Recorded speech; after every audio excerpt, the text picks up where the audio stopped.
எனக்கு என்னவோ ஒரு வாரமா தம்பி நடந்துக்கிறதெல்லாம் பார்த்தா ரொம்ப தப்பா படுதுங்க. என்ன தப்பா இருக்கு?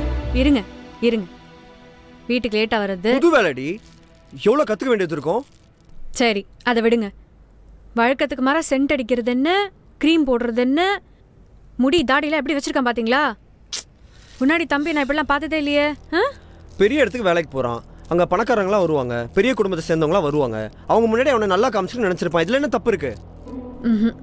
இல்லைங்க, எனக்கு என்னவோ ரொம்ப தப்பா. வாயை மூடுறி, என்ன பேசிட்டு இருக்க? அவன் ஏன் தம்பிடி, ஏன் வளர்ப்பு? சும்மா முட்டாள்தனமான கற்பனைக்கலாம் என்னால பதில் சொல்லிருக்க முடியாது, புரியுதா?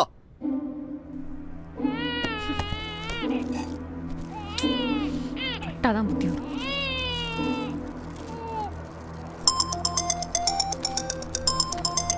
ஹலோ இளங்கோ, எங்கப்பா இருக்க? இன்னும் வீட்டுக்கு வரலையே? இல்லைண்ணே, முக்கியமான வேலை இன்றைக்கே முடிக்கணும்னு சொல்லிட்டாங்க, அதான் பண்ணிகிட்ருக்கோம். ஓ சரிப்பா சரி. ஆனால் இந்த டைமில் பஸ்ஸு ட்ரெயின்லாம் எதுவும் வராது, எப்படிப்பா வருவ? ஆஃபீஸ் கேப் அரேஞ்ச் பண்ணுவாங்கண்ணா, அது ஆவின் பஸ் ஸ்டாப்பில் நிற்கும். ஆனால் அங்கேருந்து எப்படிப்பா வருவ? நான் வேணா வண்டி எடுத்துகிட்டு வரட்டுமா? இல்லைண்ணா, கொஞ்சம் தூரம் தானே, நானே நடந்து வந்துடுறேன். இல்லைப்பா, அன்டைம் ஆயிடுச்சு, நீங்கள் வந்துட்டு எனக்கு ஃபோன் மட்டும் பண்ணு, நான் வரேன். அதெல்லாம் வேணாண்ணா, நானே வந்துடுறேன், வந்துட்டு ஃபோன் பண்ணுறேன், வைங்க.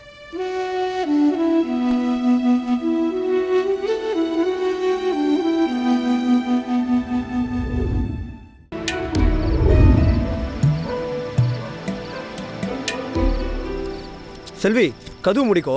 இளங்கோ வேற ஃபோன் எடுக்கல, ரொம்ப நேரம் ஆச்சு. நான் அப்படியே பஸ் ஸ்டாண்ட் வரையும் போய் பார்த்துட்டு வரேன். அப்படியே நின்று இருந்தானா வண்டியில் கூப்பிட்டு வந்துடுறேன். இன்னும் 2 நாளைக்கு பேச மாட்டா.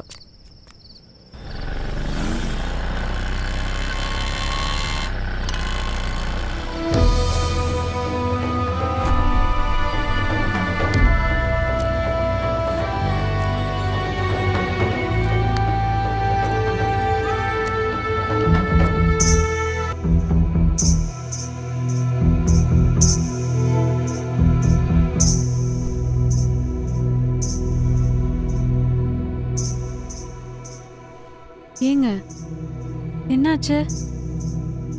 ஏன் இப்படி இருக்கீங்க? என்னங்க என்னாச்சு சொல்லுங்க.